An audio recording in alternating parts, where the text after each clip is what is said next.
El sol caía como un mazo incandescente sobre el Valle del Silencio, transformando el aire en una neblina de calor que distorsionaba el horizonte. No era simplemente un día caluroso, era una sentencia de muerte que pesaba sobre cada techo de paja. La tierra, agrietada en fracturas geométricas que parecían gritos mudos, había olvidado hace meses el tacto de la lluvia.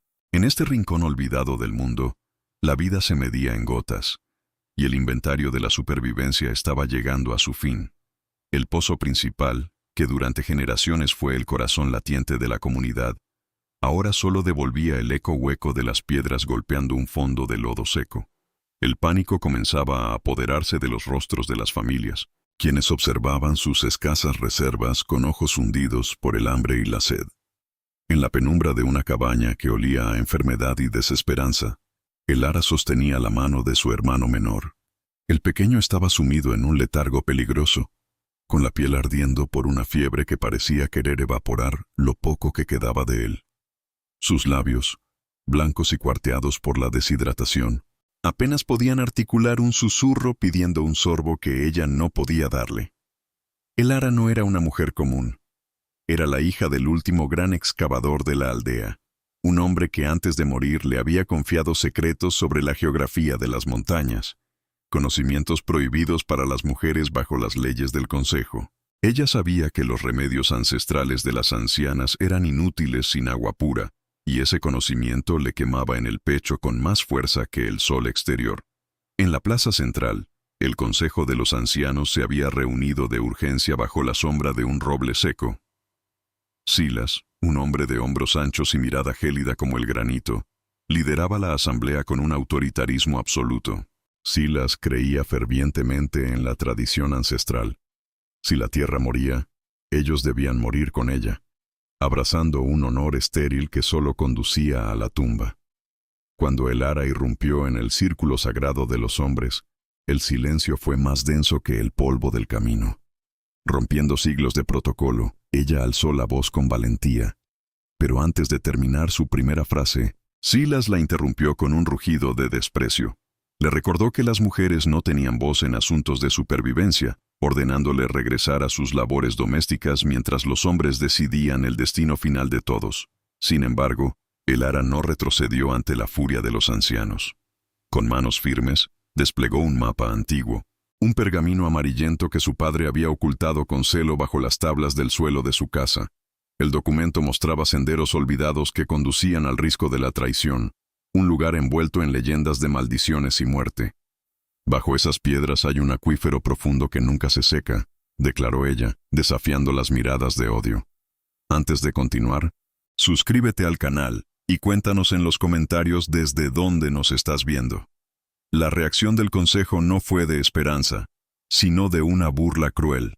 Los hombres rieron, calificando su propuesta como una locura femenina alimentada por el dolor de ver a su hermano enfermo. Para ellos, el mapa no era más que dibujos de un viejo senil, y el risco era un terreno prohibido que ningún alma sensata pisaría jamás.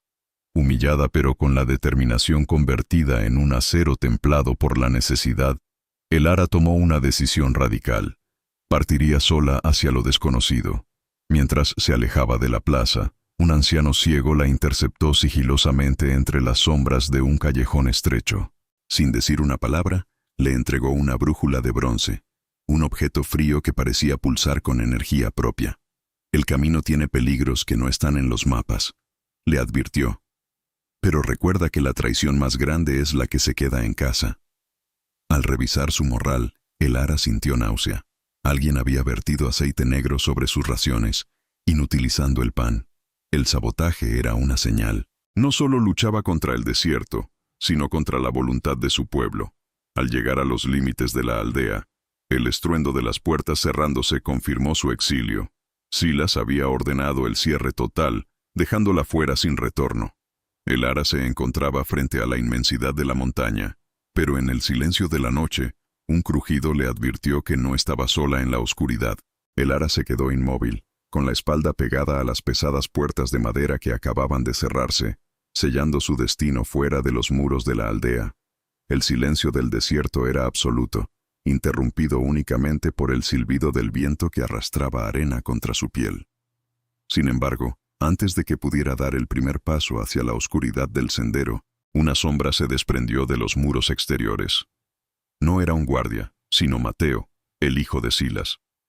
Sus ojos, antes severos, reflejaban ahora una mezcla de cansancio y determinación. Tras él, 3 mujeres de la aldea, cubiertas con mantos raídos y cargando cántaros vacíos como si fueran armas de guerra, emergieron de la penumbra. Mateo rompió el silencio, admitiendo que, aunque su mente aún dudaba de los mapas antiguos del padre de Elara, su corazón ya no podía soportar la pasividad destructiva de su progenitor. Las mujeres no buscaban gloria, sino el derecho a que sus hijos no murieran de sed antes del amanecer. El ascenso hacia el risco de la traición comenzó bajo un cielo cargado de estrellas que parecían observar con indiferencia su agonía. El camino era un laberinto de piedras afiladas y pendientes que desafiaban la resistencia física de los expedicionarios. Durante el segundo día, una tormenta de arena los envolvió, convirtiendo el aire en un sudario de polvo asfixiante que amenazaba con borrar el rastro del mapa. En medio del caos, un desprendimiento de rocas obligó al grupo a refugiarse en una pequeña grieta natural. Fue allí, al calor de una pequeña hoguera alimentada con raíces secas, donde Elara decidió abrir su corazón. Les habló de su padre, un hombre que no fue consumido por la locura, sino por la verdad.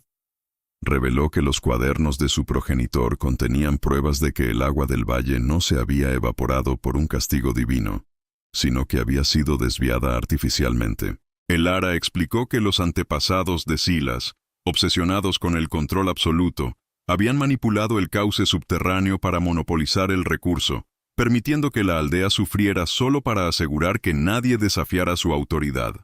El tema de la traición caló hondo en el grupo, especialmente en Mateo, quien procesaba en silencio la idea de que su linaje se basaba en una mentira sangrienta. La prueba definitiva de su voluntad llegó al amanecer, cuando se encontraron frente a un puente de cuerda medio roto que cruzaba un abismo insondable. Las maderas crujían y se deshacían con el tacto. Elara, a pesar del vértigo que amenazaba con paralizar sus piernas, lideró el cruce bajo una presión psicológica inmensa, guiando a cada compañero sobre las cuerdas deshilachadas. Sin embargo, el peligro no solo estaba en el abismo. Esa misma noche, Elara despertó por el roce metálico de la brújula de bronce. Una de las mujeres, consumida por el miedo y una lealtad residual hacia el orden establecido por Silas, intentaba robar el mapa para destruirlo, convencida de que encontrar el agua traería una maldición aún peor sobre sus cabezas. En lugar de castigarla o abandonarla en la montaña, Elara la tomó de las manos y le mostró la compasión que la aldea había olvidado, perdonando su traición y recordándole que la sanación del valle requería unidad, no más secretos. Finalmente, llegaron a la base del risco de la traición. Lo que parecía una pared de roca natural reveló ser, tras una inspección minuciosa, un complejo sistema de piedras colocadas manualmente y selladas con un mortero antiguo. Al entrar en las cavernas, el aire cambió drásticamente. Ya no era seco y abrasador, sino frío y cargado de una humedad que les hizo vibrar la piel. Dentro, la evidencia física era innegable. Canales de piedra tallada y compuertas de hierro oxidadas bloqueaban el flujo natural de un acuífero rugiente. Era el legado oculto de Silas. Para liberar la vida, debían realizar una detonación controlada en el punto de presión indicado en el mapa, un acto que enviaría una señal inequívoca a la aldea, pero que corría el riesgo de derrumbar la cueva entera sobre ellos. Justo cuando Elara se disponía a encender la mecha, la luz de las antorchas iluminó una figura en la entrada. Mateo palideció al reconocer la silueta de su padre, Silas, quien bajaba de los caballos junto a un grupo de hombres armados, con la mirada encendida por el fanatismo y el miedo a que la verdad, finalmente, fluyera hacia el valle. Silas se mantenía firme en la entrada de la caverna, su silueta recortada contra la luz incierta del atardecer que se filtraba desde el exterior. El acero de las espadas de sus hombres brillaba con un fulgor gélido, reflejando el odio y el miedo que emanaban de su líder. Con voz atronadora, Silas exigió que entregaran el mapa y abandonaran el lugar de inmediato, calificando el descubrimiento del acuífero como una blasfemia imperdonable contra los dioses que habían dictado el destino árido del valle.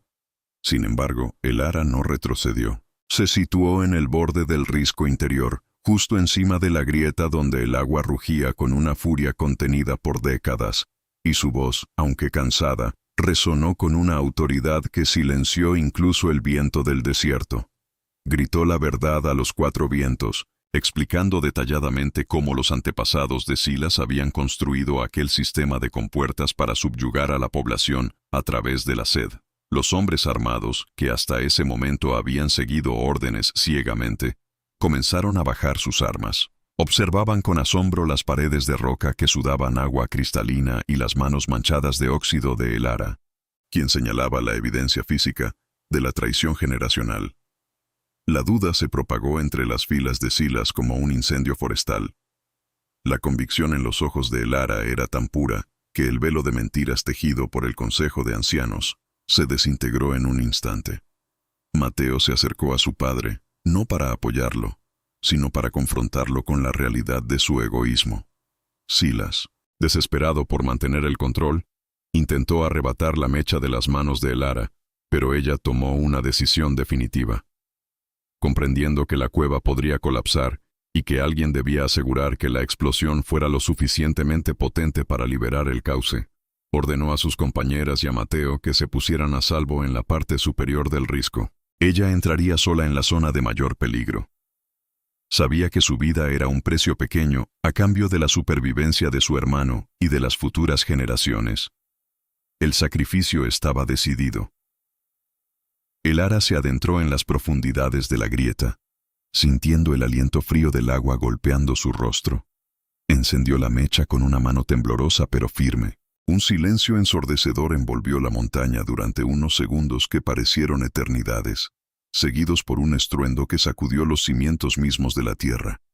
El suelo bajo sus pies se convirtió en una masa de energía vibrante y, de repente, un rugido ensordecedor llenó el aire. El agua cristalina, liberada de su prisión de piedra e hierro, brotó con una fuerza imparable, barriendo los escombros y las mentiras del pasado. La explosión fue tan violenta que parte del techo de la caverna cedió, sumergiendo el lugar en una densa nube de polvo y vapor de agua. En el exterior, los hombres de la aldea cayeron de rodillas. Al ver el torrente de vida que descendía por la ladera del risco de la traición, muchos rompieron a llorar, reconociendo finalmente el milagro que se les había negado. Silas, golpeado por la corriente inicial que desbordó los canales antiguos, estuvo a punto de ser arrastrado hacia el abismo, pero fue Mateo quien, en un acto de redención familiar, lo sujetó con fuerza y lo puso a salvo. No obstante, la autoridad de Silas se había disuelto para siempre. Ya no era un líder, sino un anciano patético, aferrado a un poder que ya no existía ante el juicio de su gente. Cuando el polvo se asentó, el grupo buscó desesperadamente a Elara entre las rocas. Fue Mateo quien la encontró, herida y cubierta de polvo, pero con una sonrisa que iluminaba su rostro exhausto. Ella emergió de los escombros como una figura legendaria, siendo cargada en hombros por aquellos que antes la despreciaban. El agua fluyó a la hora valle de la vida, sanando a su hermano y sellando una libertad eterna para las futuras generaciones de toda la región.